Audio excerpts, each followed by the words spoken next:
Hello friends, welcome back to SA academy. तो आज मैं आप लोगों के सामने लीगल अवेयरनेस का एक ऐसा टॉपिक लाई हूँ जो बहुत ट्रेंड में है बॉस। आइए आज जानते हैं ड्रग्स के बारे में। ड्रग्स होते क्या हैं, कैसे ड्रग्स की कंजम्पशन पे, सेलिंग पे, पोजेशन में रखने पे क्या क्या केसेस बन सकते हैं, पनिशमेंट्स क्या क्या हैं और कौन कौन सी ऐसी बड़ी बड़ी शख्सियत हैं जो इन सब केसेस में ऑलरेडी फंस चुकी हैं। जानते हैं इन सब चीज़ों से हम बच कैसे सकते हैं और इन सब चीज़ों को प्रमोट होने से रोकना कैसे है। इन सब चीज़ों को बताने से पहले मैं आपको ये बता दूं कि ड्रग्स होते क्या हैं, और इन सब चीज़ों को भी जानने से पहले अगर अभी तक चैनल सब्सक्राइब नहीं किया है तो फटाफट कर दीजिए। वीडियो पसंद आए तो लाइक ज़रूर कीजिएगा, शेयर कमेंट करना मत भूलिएगा और बेल आइकन तो बिल्कुल मत भूलिएगा, क्योंकि आगे आने वाली ऐसी सारी लीगल अवेयरनेस की वीडियोज़ आपको टाइम टू टाइम मिलती रहेंगी। आइए देखते हैं ड्रग्स क्या होते हैं। ड्रग्स ऐसे सब्सटेंसेस होते हैं जो किसी भी पर्सन की मेंटल हेल्थ और फिजिकल स्टेट के ऊपर ड्रास्टिक इफेक्ट करते हैं।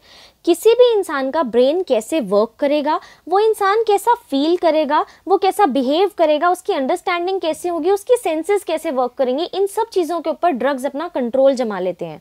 ड्रग्स इनटेक की वजह से कोई भी पर्सन अनप्रिडिक्टेबल हो जाता है और काफ़ी ज़्यादा डेंजरस इन नेचर हो जाता है, and specially if we are talking about young people, क्योंकि यंग जनरेशन के ऊपर ड्रग्स का बहुत ज़्यादा हार्मफुल इफेक्ट होता है और बहुत जल्दी इफेक्ट होता है।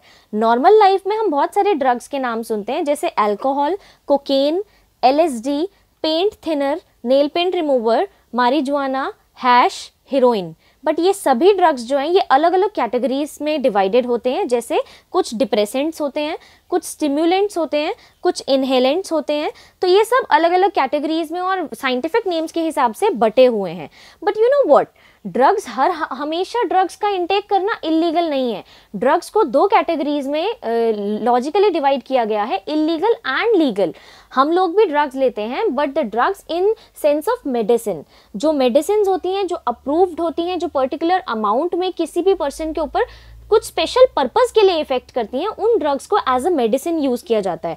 And let's talk about bhang and thandai. ये तो हम में से सबने कभी ना कभी पी ही होगी, तो ये भी ड्रग्स का ही पार्ट है। But you know what, these all are legal, क्योंकि इनमें कुछ ही मात्रा होती है, छोटी सी अमाउंट होती है, विच इज ओके, जो फिट है हमारी बॉडी के लिए। बट जो इलीगल कैटेगरी में आ जाते हैं वो होते हैं बेसिकली जो ज़्यादा अमाउंट में होते हैं और जो हमारी बॉडी के लिए फिट नहीं होते हैं, एंड स्पेशली जो सिर्फ साइंटिफिक पर्पस के लिए ही यूज किए जाते हैं। अब ये ड्रग्स नाम की बला आई कहाँ से? ये 900 ईयर में अरब मर्चेंट्स यहाँ पे ओपीएम के रूप में लाए थे, और उसके बाद ब्रिटिशर्स ने इसे बहुत बढ़ावा दे दिया, क्योंकि उन्हें लगा कि ड्रग्स का बिजनेस तो बहुत फायदेमंद है, बहुत प्रॉफिटेबल है, तो उन्होंने ड्रग्स के बिजनेस को और आगे बहुत बढ़ाया। और इस तरीके से नॉट ओनली इंडिया, बहुत सारी कंट्रीज जो हैं वो ड्रग के इस जाल में फंस गई। और आज के टाइम पे अगर हम इंडिया से देखें तो ये मेजर ट्रैफिकिंग का रूट जो है, ड्रग्स का आना जाना, ये कुछ कंट्रीज से होता है, जैसे Afghanistan, Pakistan and most of the Indian ocean. और बहुत सारे कंज्यूमर्स हैं ड्रग के, बहुत सारी कंट्रीज हैं। अगर हम इंडिया की बात करें तो इंडिया बहुत बड़ी मार्केट है ड्रग्स की, एंड ड्रग कंज्यूमर्स भी यहाँ बहुत ज़्यादा हैं। अगर मैं नॉर्मली एज ग्रुप की बात करूँ तो 18 to 35 ईयर्स की जो जनरेशन है हमारी, वो बहुत ज़्यादा ड्रग्स स्ट्रिकन है। मेजर स्टेट्स जो हैं हमारी, जो ड्रग पीड़ित हैं आप कह सकते हो, वो है West Bengal, Andhra Pradesh, UP, Haryana, Punjab and many other states जो इस जाल में फंसी हुई हैं। बहुत अलग अलग तरीके से लोग ड्रग्स का इंटेक करते हैं, जैसे smoking, injecting and what not. तो अब इन सब चीज़ों को, ये जो प्रॉब्लम यहाँ पे फैली हुई है, ऑब्वियसली इस प्रॉब्लम को हटाने के लिए हमें कुछ लीगल प्रोविजंस तो लाने पड़ेंगे और हमें कुछ लीगल प्रोविजंस की मदद लेनी पड़ेगी, तभी हम इन ड्रग्स को यहाँ से हटा सकते हैं। तो हमने जो मेजर ड्रग लॉज इंट्रोड्यूस किए हैं उसमें से एक है the narcotic drugs and psychotropic substances act of 1985, और इसी के साथ में एक और मेजर एक्ट है the prevention of illicit trafficking in narcotic drugs and psychotropic substances act of 1988। Otherwise और काफ़ी सारे एक्ट्स हैं जो बनाए गए थे, बट मेनली जो आज के टाइम पे ड्रग लॉज आज के टाइम पे जो चल रहे हैं वो ये दो मेजर एक्ट्स हैं। अब इन सब चीज़ों को कंट्रोल करने के लिए हमारे पास एक मेजर एजेंसी है जो है नार्कोटिक्स कंट्रोल ब्यूरो। काफ़ी सारी और भी एजेंसीज हैं जो इन्हें सपोर्ट कर रही हैं। व्हाट, किस किस चीज़ों का ये काम करते हैं? ड्रग ट्रैफिकिंग को रोकने का, इनसे फाइट करते हैं, and to stop the abuse of illegal substances like drugs. इन सब चीज़ों को कंट्रोल करने के लिए ऐसे कुछ और एजेंसीज भी बनाई गई हैं हैं जो नारकोटिक्स कंट्रोल ब्यूरो की हेल्प करते हैं। अब एनडीपीएस एक्ट जो है, एनडीपीएस एक्ट ने काफ़ी सारे नियम निकाले हैं, काफ़ी सारे ऐसे रूल्स निकाले हैं जिनसे लोगों को पनिशमेंट्स के बारे में पता चलता है कि कैसे ड्रग्स का लेन देन या ड्रग्स को इनटेक करने पे क्या क्या पनिशमेंट्स हैं। Let me tell you about that. सबसे पहले मैं आपको ये बता दूं कि हम ड्रग्स की पनिशमेंट्स को कैसे देखते हैं। हम ड्रग्स के लिए केस में पनिशमेंट जो है वो क्वांटिटी के बेसिस पे देते हैं कि कितनी क्वांटिटी, कितने किलो, कितने ग्राम का ड्रग किसी के पास पकड़ा गया है, उसके बेसिस पे पनिशमेंट होती है। अब देखिए, एनडीपीएस एक्ट कहता है कि अगर किसी भी इंसान के पोजेशन में स्मॉल क्वांटिटी में ड्रग्स मिले हैं, मतलब लेस देन 1 kg, तो उसे इम्प्रिजनमेंट हो सकती है 6 months तक की, या फिर फाइन हो सकता है 10,000 का, या दोनों चीजें हो सकती हैं। अगर सेकेंड केस में किसी के पास ड्रग्स मिले हैं लेस देन दी कमर्शियल क्वांटिटी, मतलब बहुत ज्यादा अमाउंट में नहीं मिले हैं बट 1 किलो से ज्यादा के मिले हैं, तो उस केस में क्या होता है, उसे 10 साल तक की सजा हो सकती है, या फाइन हो सकता है 1 लाख का, या दोनों चीजें हो सकती हैं। बट द सीवियर केस, जब किसी इंसान के पास कमर्शियल क्वांटिटी में ड्रग्स मिले हों, मतलब जब इंसान के पास बहुत ज्यादा अमाउंट में, और ऑब्वियसली स्मॉल क्वांटिटी से तो बहुत ज्यादा मिले हैं, उस केस में क्या होता है, 10 साल तक की सजा हो सकती है, जिसे एक्सटेंड करके 20 साल किया जा सकता है। 1 लाख तक का फाइन हो सकता है, जिसे एक्सटेंड होकर 2 लाख किया जा सकता है। एंड व्हाट इफ कोई इंसान इस चीज में एक बार गिरफ्तार हो चुका है और एक बार पनिशमेंट उसे हो चुकी है और वो इस चीज को रिपीट कर रहा है, तो उस रिपीटिशन के केस में कोर्ट्स के पास ये पावर है कि वो डेथ पेनल्टी इंपोज कर सकती है। डेथ पेनल्टी टोटली कोर्ट्स की डिस्क्रिशन है, वो करें या ना करें, but apart from this courts उसकी सजा को, इम्प्रिजनमेंट को 30 साल तक बढ़ा सकते हैं। अब इसके लिए कोर्ट्स ने और मेजर्स लिए हुए हैं। 237 ड्रग्स हैं जिन्हें कंट्रोल सब्सटेंसेस की लिस्ट में डाला हुआ है। ये कंट्रोल्ड सब्सटेंसेस है, मींस ये इंडिया में बैंड है। एनडीपीएस एक्ट ने इन्हें बैन किया हुआ है, इनके केमिकल नेम के थ्रू ये बैंड है। इनकी कल्टीवेशन, इनकी प्रोडक्शन, मैन्युफैक्चरिंग, इन्हें अपने पोजेशन में रखना, इनकी सेल करना, इन्हें खरीदना, इन्हें ट्रांसपोर्ट करना, इनको स्टोरेज करके अपने पास रखना, इनको कंज्यूम करना या फिर इन्हें डिस्ट्रीब्यूट करना टोटली इलीगल है, except for that of scientific purpose. और वो साइंटिफिक और मेडिकल पर्पस के लिए भी लाइसेंस अप्रूव किया जाता है, उसी के बाद ये यूज किए जा सकते हैं। तो 237 ड्रग्स की कंट्रोल्ड लिस्ट बनी हुई है जिसके बाहर नहीं जा सकती है कोई भी ऑर्गेनाइजेशन या कोई भी एजेंसी, स्पेशली जो रजिस्टर्ड मेडिकल प्रैक्टिशनर्स हैं वो तो बिल्कुल भी नहीं। अब जनरली जो वाइडनली नोन नेम्स हैं उनके मैं आपको बता देती हूँ, जैसे गांजा, कोकीन, हीरोइन, ये वाइडनली नोन नेम्स है। अदरवाइज ये सब लिस्ट में केमिकली नेम्स मेंशन्ड है। अब क्या होता है कि मैं आपको बता दूं कि सिर्फ हमारी कंट्री नहीं है जो इस चीज़ में फंसी हुई है, बहुत सारी कंट्रीज हैं। और हमारी कंट्री की अगर मैं बात करूं तो एक ऐसी स्टेट जो बहुत रोई थी ड्रग को लेकर, वो है पंजाब। आज से पहले अगर मैं 1980 की बात करूं तो वाघा बॉर्डर जो था वो एक ऐसा चैनल बन गया था जहां से आदान प्रदान स्टार्ट हो गया था ड्रग्स का, और वो मेन एक ऐसी जगह थी जहां से ड्रग्स ट्रांसपोर्ट किए जाते थे, प्रोड्यूस किए जाते थे और बेचे जाते थे। तो ये जो बिजनेस वहां पे स्टार्ट हो गया था, ये इसकी वजह से पंजाब के ऊपर बहुत ही सीवियर इफेक्ट हुआ है।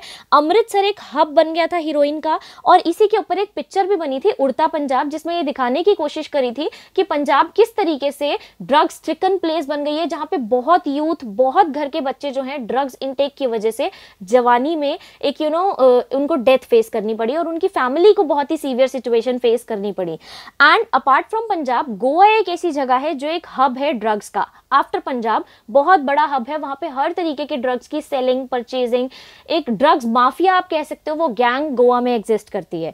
अब ऐसा नहीं है कि सिर्फ ये नॉर्मली जो छोटे लोग हैं या फिर नॉर्मल आम जनता इस चीज से अफेक्टेड है, नो, हमारी बहुत सारी बड़ी बड़ी हस्तियां हैं जो इनसे अफेक्टेड हैं। Let me tell you about the B town in personalities.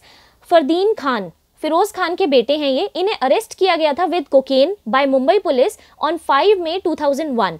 इनको उसके बाद डिटॉक्सिफिकेशन कोर्स में भेजा गया था और वहां पे इन्होंने काफ़ी जल्दी अच्छी रिकवरी की थी। आफ्टर हिम संजय दत्त जी, ये अरेस्ट हुए थे ड्रग पोजेशन के केस में 1982 में। इन्हें 5 महीने तक जेल में भी रखा गया था और उसके बाद इन्हें रिहैबिलिटेशन सेंटर में भेजा गया था यूएसए में। After him Gauri Khan, yes, I am talking about wife of the famous superstar Shahrukh Khan ji. क्या हुआ था, इन्हें बर्लिन एयरपोर्ट पे पकड़ा गया था और इनके पास स्मॉल अमाउंट ऑफ मैरिजुआना मिला था, बट इनका नेम कहीं पर भी रिलीज नहीं किया गया क्योंकि ये बोला गया कि इतनी स्मॉल क्वांटिटी थी कि वो वाकई में सेल्फ यूज के लिए थी, तो इसीलिए इनको कहीं पे भी एक्सपोज नहीं किया गया इस चक्कर में।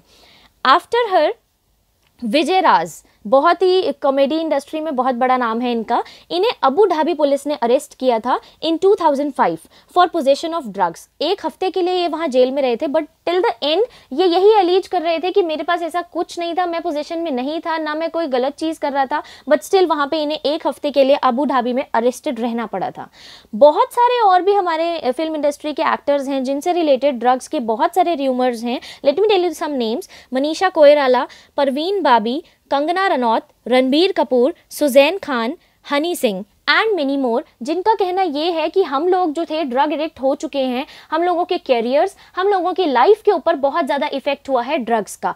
हनी सिंह को ऐसे र्यूमर्स हैं, ऐसा कहा जाता है कि उनको 18 मंथ्स की एक बीमारी से गुजरना पड़ा था जो ड्रग एडिक्शन की वजह से हुई थी। मनीषा कोइराला जी के लिए ये कहना है कि उनको अपने कैरियर के ऊपर तो इफेक्ट हुआ ही हुआ एंड उनको कैंसर से गुजरना पड़ा ड्रग एडिक्शन की वजह से। तो ऐसी बहुत सारी चीज़ें हैं जिनको जो ये फिल्म इंडस्ट्री के जो लोग हैं, ऑब्वियसली ड्रग का बहुत बड़ा हाथ है फिल्म इंडस्ट्री में, तो ऐसा कहा जाता है कि बहुत सारे लोगों का कैरियर्स, उनकी लाइफ, उनकी पर्सनल हेल्थ, उनकी पर्सनल लाइफ ड्रग्स की वजह से बहुत इफेक्ट हुई है। तो अब इस चीज़ को बचाने के लिए और रोकने के लिए बचपन बचाओ आंदोलन स्टार्ट किया गया है, जिसमें हम सबको बहुत ही ज़्यादा एक्टिवली पार्टिसिपेट करना चाहिए। सुप्रीम कोर्ट ने भी ये बोला है कि और ज़्यादा नेशनल प्लान्स फॉर्मुलेट करने की ज़रूरत है ताकि इन सब एक्टिविटीज़ को कर्ब किया जा सके इंडिया में, because we have to save the childhood. So this is a save childhood movement, जिसमें हम लोगों को, बच्चों को ये सीख देनी है कि आप लोग फ्री हैं, बट आप सोसाइटी की इन सब चीज़ों में मत पड़िए, because these are not made for children, in fact these are not made for anyone,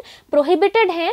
तो not only supreme court, not only the government, not only the rules and not only the laws, ये हम ही हैं, our परवरिश, our base, the deep roots, जिनसे हम बच्चों को ये चीज़ सिखा सकते हैं, स्पेशली जो यंग जनरेशन जो इन सब चीज़ों में बहुत ही जल्दी इंडल्ज हो जाती है कि ये सब चीज़ें गलत हैं, these are out of the society और आपको इन सब चीज़ों में नहीं पढ़ना है। तो आइए चलते हैं और ड्रग्स के बारे में जितनी ज़्यादा हो सके सबको जानकारी दीजिए और सबको अवेयर कराइए और सबको इस चीज़ से, इस बला से दूर कीजिए, ताकि हमारी कंट्री इंडिया ड्रग्स फ्री हो सके और हम सबको बता सके दैट से नो टू ड्रग्स। अगर आपको वीडियो पसंद आई हो तो लाइक ज़रूर कीजिएगा, कमेंट कीजिएगा अपने सजेशंस और क्वेश्चंस के साथ, please share it, please subscribe my channel और बेल आइकन प्रेस कीजिए। आगे आने वाली सभी लीगल अपडेट्स आपको टाइम टू टाइम मिलती रहेंगी। Thank you for watching friends.